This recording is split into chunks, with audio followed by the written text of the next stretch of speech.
Hey guys, welcome to another Hip Hughes History Lecture, this time from my awesome classroom that I love so much. What I'm going to do for you in the next few minutes, guys, is have a little chat with you about a really awesome book, a pamphlet written in 1775 by Thomas Paine, and it's called Common Sense. I like calling it the Book of Duh. So what this is, guys, is basically seen as a piece of literature in American history that's really going to serve as a piece of persuasion, as a catalyst to launch people into wanting to revolt against the country, Great Britain, the colonial power. And that's a pretty powerful book if it's going to convince you to pick up a gun and start shooting at the redcoats. So let's break this bad boy up into 7 big sections, but I like starting off by kind of stating that I call it the Book of Duh. In other analogies, I've talked about Tina Turner and Ike Turner, and this is really the moment, today's world, where Tina would go on Oprah and she'd kind of have that, "Girl, you need to leave." But of course we're talking about a book, and Oprah is Thomas Paine, but nevertheless it's going to have the same type of effect of really kind of waking America up. So it's a really great book to get to know, and especially if you're writing an essay talking about why the colonists are going to rebel against Great Britain. So 7 basic arguments. We'll just kind of break them up right now. Number one is Great Britain, yo, you an island. What you do an island running a continent? I mean, that's ridiculous. You know, the idea of, let's say, I don't know, Jamaica running Africa, really makes no sense. So the idea that an island nation in Europe is going to be able to successfully kind of, drive policy for a continent that's, thousands of miles away is just ludicrous. So argument number 1 is, yo, you're an island. Argument number 2 is that we're particularly not British anymore.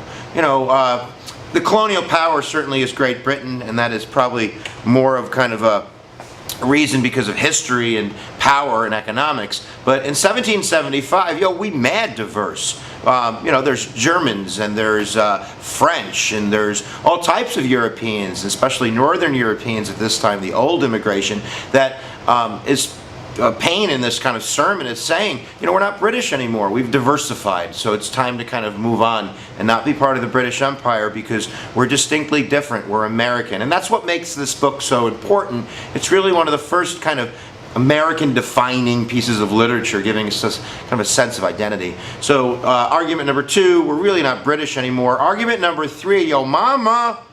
Really, you've heard the term mother country, right? So using that analogy in this sermon that Paine is launching, he's like, what kind of mother does what this mother does? Yeah, maybe she's my mother, but she's a bad mother, and we're grown up now.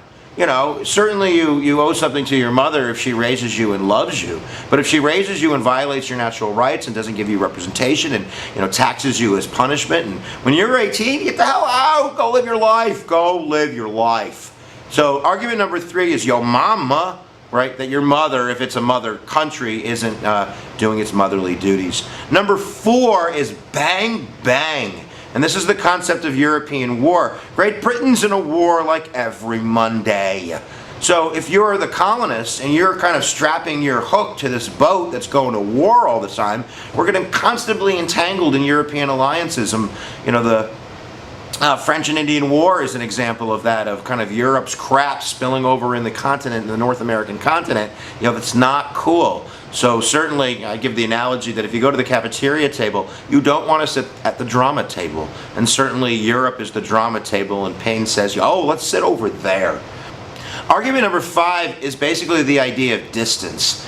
Great Britain is literally 1,000 miles away, and of course there's no internet or phones or even the post office. So therefore communication is a problem, and having them deal with us that far away and having that time gap, there's going to be certainly problems, just pragmatic problems about dealing with issues. So distance is a big argument that Paine lays out. It's the bell. It's time for school. It's time for learning.